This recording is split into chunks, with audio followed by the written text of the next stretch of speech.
So the United States has the attitude of a melting pot, basically meaning that all cultures sort of blend into each other. We don't really segregate pursuant to a culture. I mean, we do to some extent, but that's by choice. Usually, this is a psychology thing.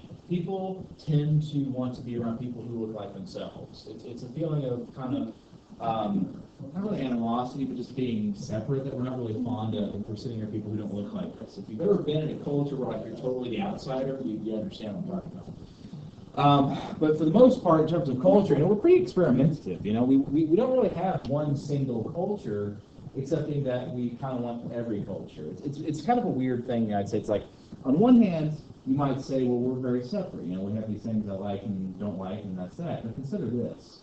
Let's look at something very basic, like food. What types of food do you guys like? Chicken fingers. Chicken fingers? Mexican. Chinese. Sam, no, there's a lot of different types of things. Maybe you don't like it, maybe you do. The thing is, you have the option of trying it, yes? And what's interesting is that we've taken some of these things and blended this. Again, a lot of Chinese cuisine we're familiar with isn't actually Chinese, not really. It's kind of Chinese American.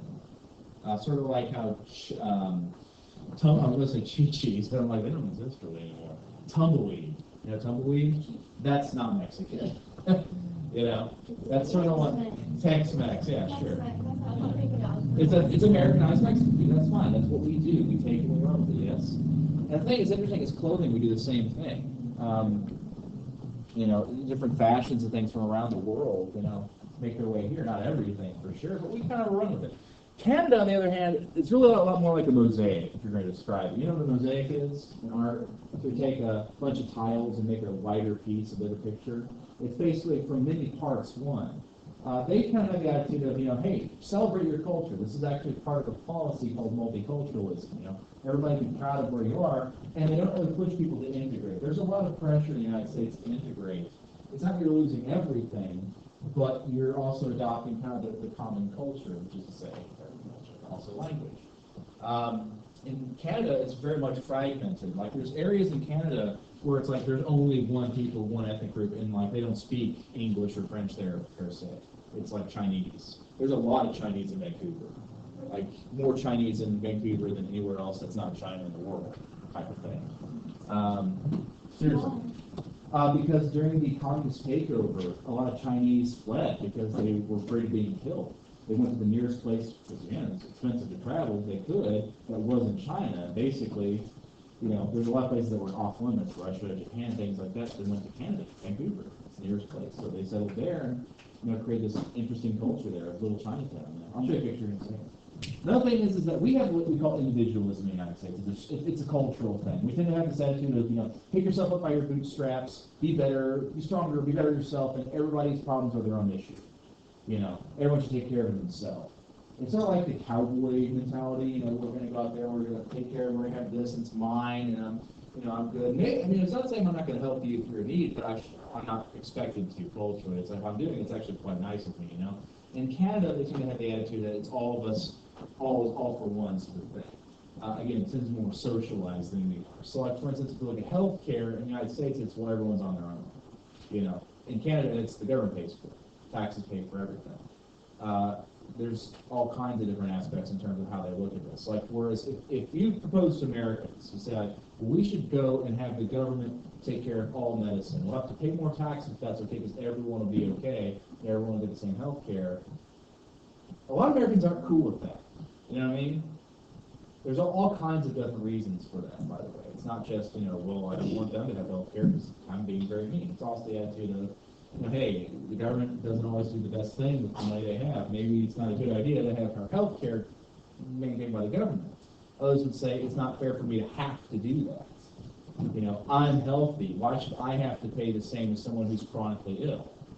That's an individualistic viewpoint. In Canada, they don't do that.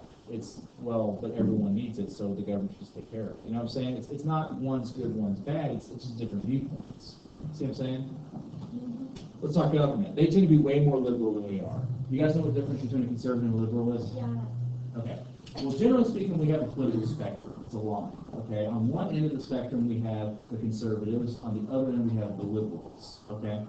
Liberals tend to want to do new things, try new things. Let's be a little bit more experimental and do things around. They also, in the United States, tend to have a focus on social programs. The conservative ideology is one where we're going to kind of be, we can try new things, but we're going to do it slowly. Let's not, the old way works. Let's stay the old way of doing things and maybe slowly introduce new things. Another way you could say conservative is careful. That's basically what the word means. Now, in the United States, that tends to mean a little bit more individualistic. Okay? So it doesn't necessarily mean those things. Like, conservative doesn't automatically mean individualistic. It's a spectrum. So, for instance, you, as an individual, might fit somewhere on that spectrum. Most people tend to fit towards the center. They might be conservative in some ways and liberal in other ways. You know, liberal might be like, you know, you support gay marriage. Conservative might be, though, like, you think that the government shouldn't spend money on social programs. You know what I'm saying? It's a spectrum. You're not one or the other unless you're on an extreme viewpoint, which tends to be very extreme. You know, and that's where you have like folks like Tea Party, which is, you know, conservative extreme, and then you have folks who are like, frankly, the hippies. We're extreme liberals. You know, but these are completely different ideals on the same spectrum. Does that make sense? But Canada tends to be much more liberal than we are. Again, because they tend to be a little more social in terms of their viewpoint, but also because they tend to be a little bit more relaxed about certain things. So it's just a different viewpoint. Again, also their government is different, like physically their political system. Do you guys know what type of government they have in Canada? Okay, they have a parliament. Do you guys know what that is? Okay, basically in a nutshell, you don't. Okay, we elect our officials in democracy, yes? They vote for us. That's what the point of them are. You know, we end up voting for people who would vote like we would if we could attend all the meetings in Washington and vote for different things. That's the idea. We're basically electing someone to represent us in the government, okay? In Canada, they do the same thing, basically. However, the difference comes from the executive branch, okay? So we elect a head honcho that's supposed to kind of mediate different aspects of the government. That's the president, yes? Okay, here's the thing is, we also have a split system, meaning that there's three branches of the government, actually, and the president's only one aspect of it. His power is limited by the other two. You guys know what those are, of course. Yeah, okay, so you can do this. Parliament's kind of like that, but different. The way it works in a parliament is we elect our representatives, and whichever political party is on top has the majority, they get to put whoever they want as their president, prime minister. So in essence, they don't elect their supreme ruler, essentially their supreme leader. It's done so indirectly. Otherwise, it's pretty much the same. Also, technically, they are ruled by the Queen of England, but that's a figurehead situation. It's more like indirect. I'm not exactly sure the specifics of how often or anything like that, but they do have a similar type situation. And again, it's really not terribly different because frequently what happens in the United States is whoever becomes president, when they become president for the first time, tends to be a swing in that party's direction. So it's not really terribly different. Yeah? What do you think, like, this is a serious question for one, what do you think, like, the Queen of England's salary is? She doesn't really have a salary per se as much as a stipend, or basically an allowance.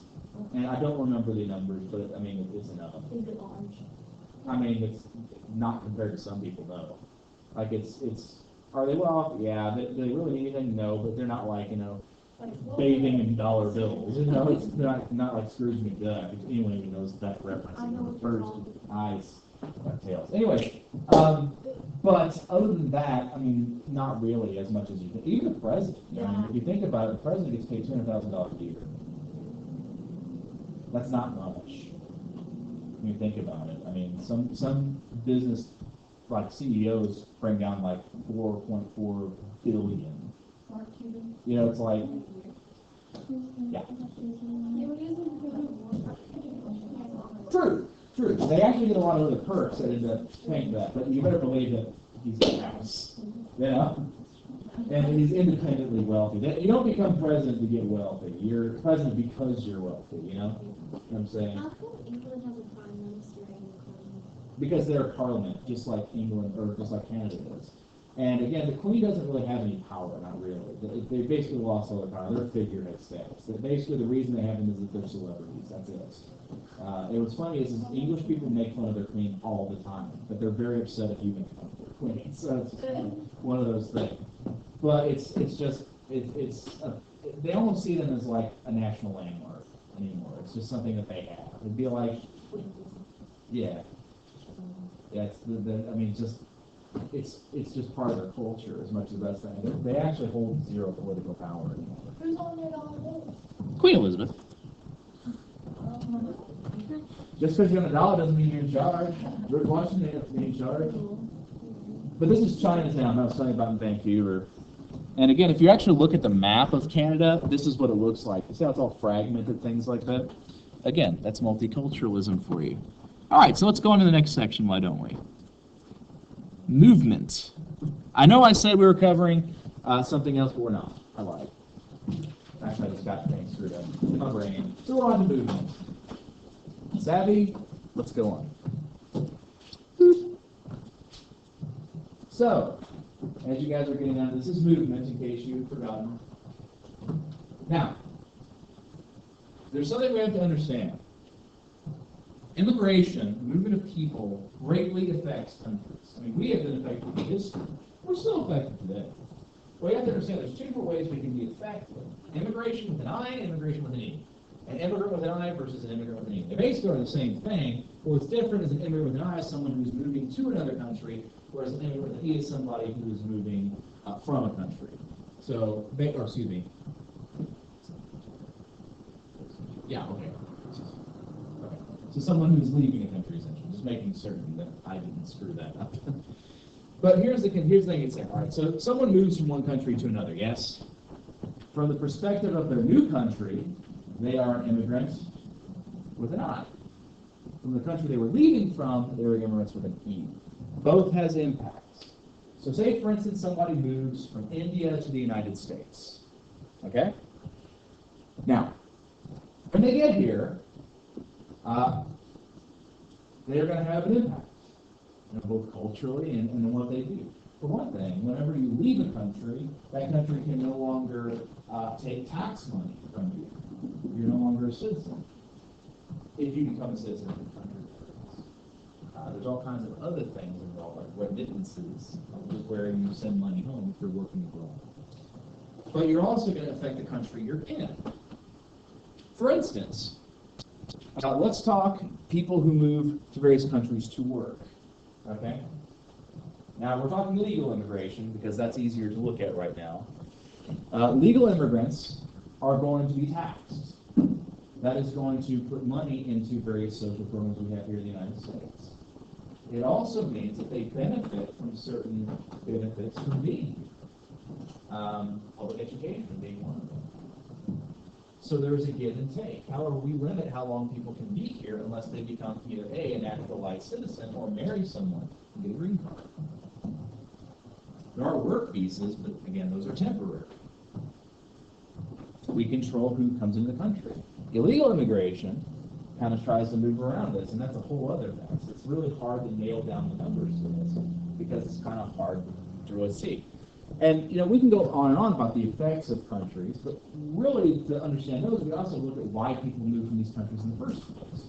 And there's two different reasons, push factors or pull factors. Push factors refer to something that makes someone want to leave a country. Pull factors are what draws someone to a country. Generally speaking, the push factor is negative, the pull factor is positive. So if someone comes, give me an example, what's a push factor? What would be something that makes you want to leave here? Sure, absolutely. Yeah. Famine, yeah. Good. If you're being oppressed, all kinds of reasons, yeah. What would be the opposite? What would be a positive reason to leave or to come into a country? Yeah. Work. Sure. Now notice, that's not necessarily a bad thing. It's not that we're saying, there's absolutely no work to start yet. Otherwise, we're saying, that was thinking pull factors. We are. Pull factors is positive. So, for instance, maybe it's saying, they're offering a better job here, better opportunity. That's positive, yes? What would be another one? Yes, ma'am. Freedom, sure. Maybe you were being oppressed. Other reasons to live someplace, yeah. What else?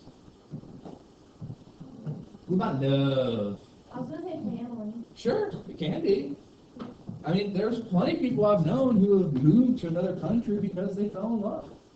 You know, what goes around comes around. You know, and so we have a variety of different factors that can affect the country in a variety of different ways. You know, so generally speaking, there are many different effects of the movements of people. We understand this, but again, you know, how we look at the various countries, it can have all kinds of negative effects as well.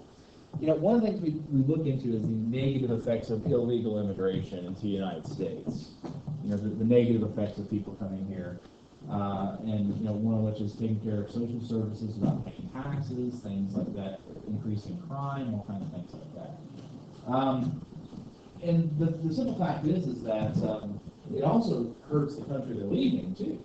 For instance, you guys know what group of people have been the number one in terms of immigrating to the United States in the past 10 years? Yeah? Yes. You guys know number two is, by the way, Chinese. Yeah.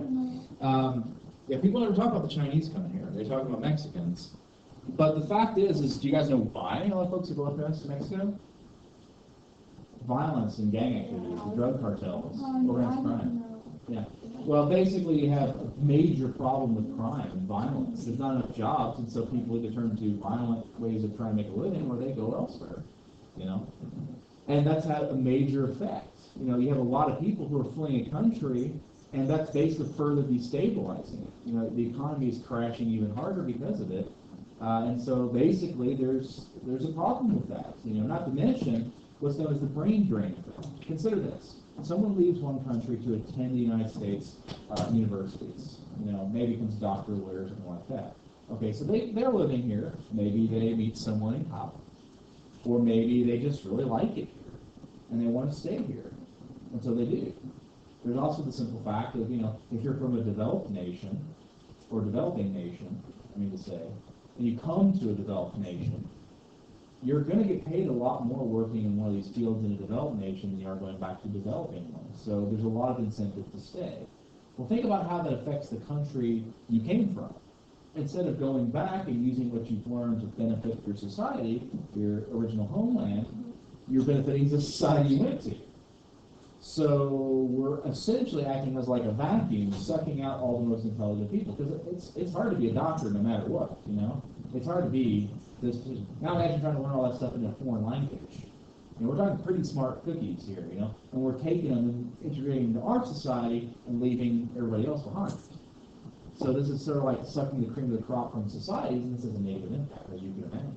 But don't some doctors go back? True, some do. You know, and I'm not saying that, you know, that they always do or don't. I'm just saying that this is an effect we've noticed, you know, and it's a negative aspect. It's benefit for us, you know, but it's negative for other people. Now, impacts of movements. You can provide examples of each of these and understand what's impacted. Cultural impacts. Culture is impacted all the time by people moving from place to place in the United States. Of course, food is the one we put a lot on. We'll talk a little bit about clothing. Media is another major thing. Music has been forever changed because of the introduction of people from other places. I mean, seriously, think about the effect that Britain has had on the music scene in the United States. Of course, the Beatles, number one. Sure. Yeah, even Justin Bieber. I know exactly where it's from. Okay. Stratford, Anyways, Ontario. you see the point. You see the point. Urban sprawl is, however, a negative effect of movement. First of all, let's understand something. We love cars in the United States. We love us some vehicles. Think about it. We obsess about our first car. You know? That's because in our society, cars are kind of a necessity. Like, if you ever try just getting around by buses, it's possible in an urban area. But if I'm saying, like, right, you got to live 30 minutes drive away, you got to take the buses. Good luck. It's going to be hours. Because buses don't go straight where you want them to go. You've got to work it out. It's not so easy, is it?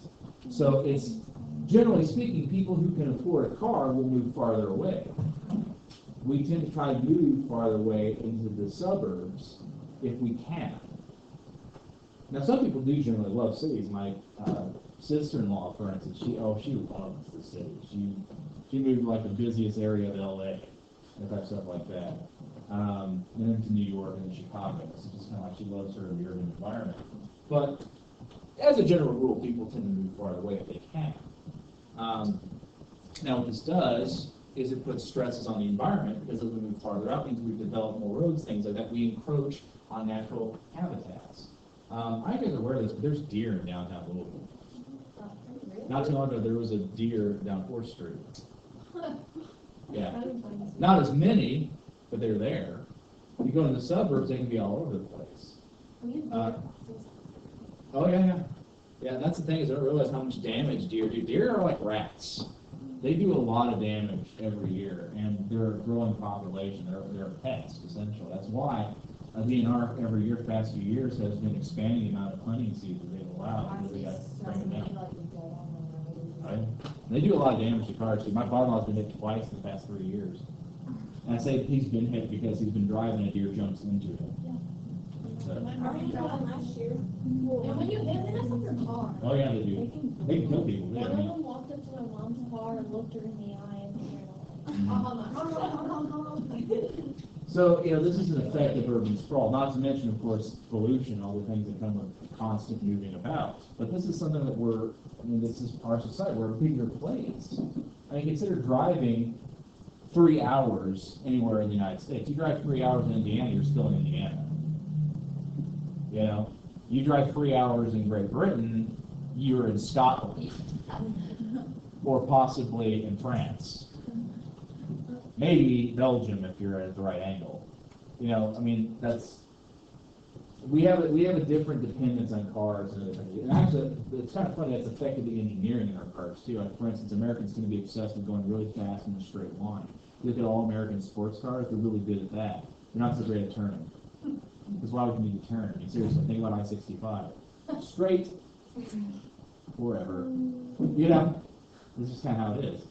And Britain, it's not a twisty-turny. I mean, these are old cities where they didn't have cars when they first developed. So, I mean, they've developed in this whole system that not around vehicles like that. So their cars tend to be a lot more twisty-turny, kind of light on their feet, but also smaller. So, Yeah. We'll talk about Fiat. Death trap, otherwise known as. I'm not a big fan of small cars. I've seen so many people. So anyways, another effect, negative of movement is racism and nativism. Now, I'm sure you guys know what racism is, yes. You've heard of it. You've heard it spoken of. But there's also nativism. Are you guys familiar with that? No, It's basically a hatred of foreigners. That's what it is. Hatred of people coming from other countries, taking our jobs, that sort of thing. Basically, it's this idea that foreigners are coming in here and they're going to ruin everything, and this has been as old as the country is, unfortunately. It's a really nasty thing that's still around. For instance, it's actually kind of funny. You guys know why drugs were first made illegal? Never. Because we hated Mexicans and Chinese. Really? Yes. Illegal or legal? Illegal. That used to be everything in the United States was legal. They didn't care. If you kill yourself, that's your problem. Again, individualism, yes? But that is true. But well, here's the thing is, though. We'll go to that later. Okay. But as far as the other thing is that the idea was that the Mexicans were bringing all the marijuana and they were going to spread it around so they could get and have their way with white women. And we don't want that. Mixing of races is terrible. So we want to keep this separate. Seriously, this is why. This is why the first marijuana laws were put in place. Same with opium, which opium is where you make heroin out of. We were fine with people ODing on this stuff as long as they weren't, trying to use it to lure white women and these. It's horribly racist and And pandemic. why are they trying to make it legal? Wouldn't they use it for medical reasons? Like, Oh no, there's also recreational. I know, but substances. why are they making it legal if they didn't? Because basically, there's in these places they've decided that it costs more money than it does to actually fight it, which is true. They've shown that's to be true, especially because you can tax the ever-living Jesus out of it. So it's sort of like tobacco, they tax the hell out of tobacco, and they make a lot of money doing it. So yeah. On nativism, my cousin, his dad, like his whole family's from Ireland, so he has dual citizenship. And he said that whenever he goes to Ireland, he said they love Americans, or at least people that he's talked to, because most people kind of like not really yelling at him, just kind of asking him, they're like, where are you from? He's like, oh, America, I'm like, oh, you're from America. Like, they started being like, nice to That's the thing I've noticed too. Like, a lot of people are like, well, people hate Americans or other. Well, they do in some places, but most places actually no. From my experience, no. In Germany, they hate Americans more than France. Even my brother. From my experience. Now, granted, this was in My Paris. grandmother used to But love My brother was. that's not all Americans. That is not good news for Very them. nice to me. And we're using averages here. But, you know, it even depends. It's on all for things. your family. Yeah. We hate you because you're American. That's really weird. But seriously, I mean, if you look at the effects of this, we're a nation of immigrants, you know? And we've always been hating on immigrants. It's just always been the case. And it's fascinating when you go back and look at the history. We don't have really much time to do, but it's something that if you look into, it's fascinating. But I mean, again, it's one of those kind of sad things. What you have is you know, this whole idea of, you know, border racism and what's wrong with it, you know. All right, where are we at? Do we have time to finish this? Yeah. That's just graphs and things. That's fine. We don't have to look at that. Yeah, these aren't even really notes. These are some things we could examine further. We already kind of talked about it. Basically, it goes into details about different people's moving and things like that. But anyways, as you said, there's a lot of impacts of movement, and all